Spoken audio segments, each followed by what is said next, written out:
Dos periodistas, uno de LU2, el otro de la nueva provincia. Dos estilos, un solo objetivo.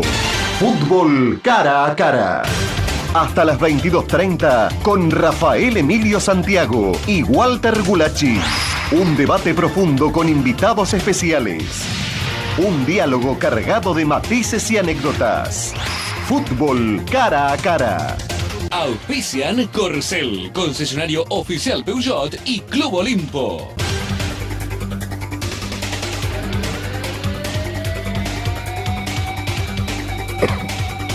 Bueno, buenas noches. Nuestro tercer capítulo de Fútbol cara a cara, hoy con un tema de debate que tiene que ver con, bueno, todo pasa menos Grondona, justo en el día que don Julio asumió su 9º mandato en la Asociación del Fútbol Argentino.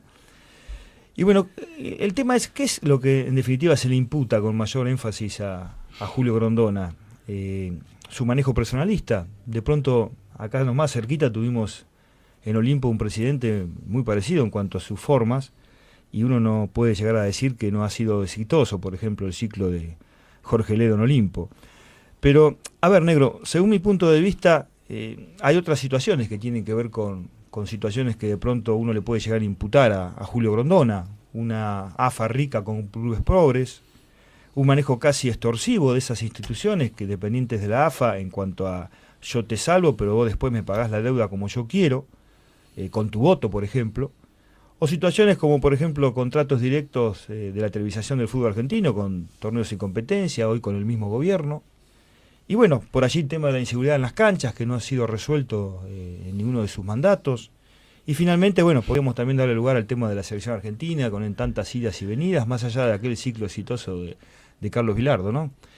Me parece que dentro de ese marco podíamos envolver un poco lo que se le imputa como negativo a Grondona. Sí, buenas noches. En realidad, la primera pregunta que hay que hacerse es, todas estas situaciones que vos mencionaste, del manejo, de las votaciones absolutistas, de los clubes pobres, de nuestra selección, con otro personaje en el sillón de Grondona, ¿se hubieran optimizado? Es posible, claro.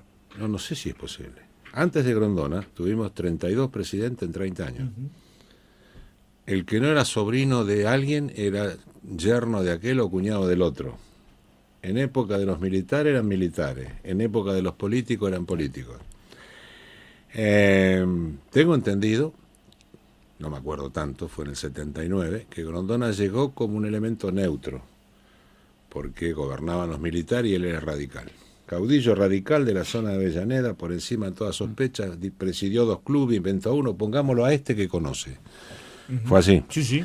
Desde entonces hasta hoy Grondona ganó las elecciones en AFA 361. Y el uno era Teodoro Nitti. Si me das a elegir entre Nitti y Grondona, dame 3 semanas para elegir. Lo que yo quiero decir es esto.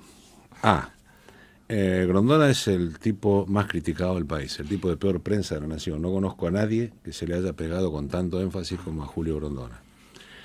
Se dice que Grondona no puede ir a las canchas. Bueno, Ameal, que hoy es Napoleón en Boca, el año pasado tuvo que salir con la policía de su propia cancha, no podía salir del palco, porque Boca no ganaba. Yo creo que ningún presidente AFA puede ir a la cancha, porque cuando le meten un gol en offside, los muchachos se dan vuelta y se llevan al palco. Después de los árbitros deben ser los más insultados, ¿no? Por la mayoría de los clubes. Entonces, hay varias cosas que yo me pregunto, más aún. El otro día lo vi salir de AFA, envejecido, convaleciente, mal de salud, mal aspecto, me dio un poco de pena. Me parece que tenemos que ser un poco menos duros con un octogenario que está declinante en su salud, porque antes de él no era Disneylandia la AFA, y después de él el que venga va a tener que ser Alejandro Magno, no menos que eso, porque todos les vamos a pedir que resuelva todas las cosas que queremos que el fútbol conlleva. Pero atención, para que no haya violencia en el fútbol, no tiene que haber violencia en las calles. Sí, en definitiva el fútbol es una resultante de cosas que suceden en la sociedad. Es una consecuencia de cómo se vive. Sí, perfecto. Sí. Entonces yo no sé si una cosa está relacionada con la otra. Sí debo decir que me parece que ha sido Grondona lo suficientemente hábil y experiente como para no pisarse en ninguna de las actitudes que ha llevado adelante. O sea, ha ganado elecciones, que haya genuflexión, que haya acomodo, el resto es otro tema.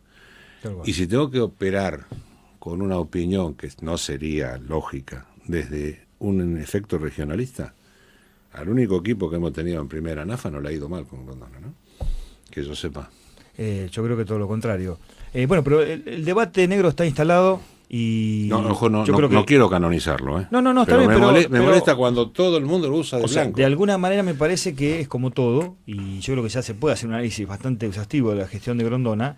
Tiene cosas a favor y cosas en contra. En el balance uno va, digamos, modificando ciertas cuestiones en función de si hay soluciones a temas muy complejos. Vos recién tiraste uno que tiene que ver con el tema de la inseguridad en las canchas, y es cierto, la inseguridad en las canchas no es un tema en el cual sea solamente del fútbol argentino, tiene que ver con algo que es el correlato de la violencia que hay en las calles, en la sociedad misma, y el fútbol no puede estar ajeno. Pero bueno, Negro, te invito a que escuchemos a alguien que es un soporte fundamental de este programa, Cocho López, y que siempre tiene algo que decir, y me parece que tiene que ver con situaciones jugosas. En este caso el debate tiene que ver con todo pasa menos Grondona. A ver, Cocho. Mientras en Bahía Blanca Olimpo preparaba su partido ante Jorge Newbery de Junín por las rondas regionales, Filiol discutía su contrato con River y la preselección argentina de básquetbol le ganaba al combinado de Pringles 133-40, en una nueva reunión del comité ejecutivo, Julio Humberto Grondona, presidente de Independiente, era elegido como titular de AFA por unanimidad la noche del 6 de abril de 1979, reemplazando al doctor Alfredo Cantilo. Asumió el 3 de julio y fue reelecto por vez primera en 1983. Designó como técnico de la selección argentina a Carlos Bilardo.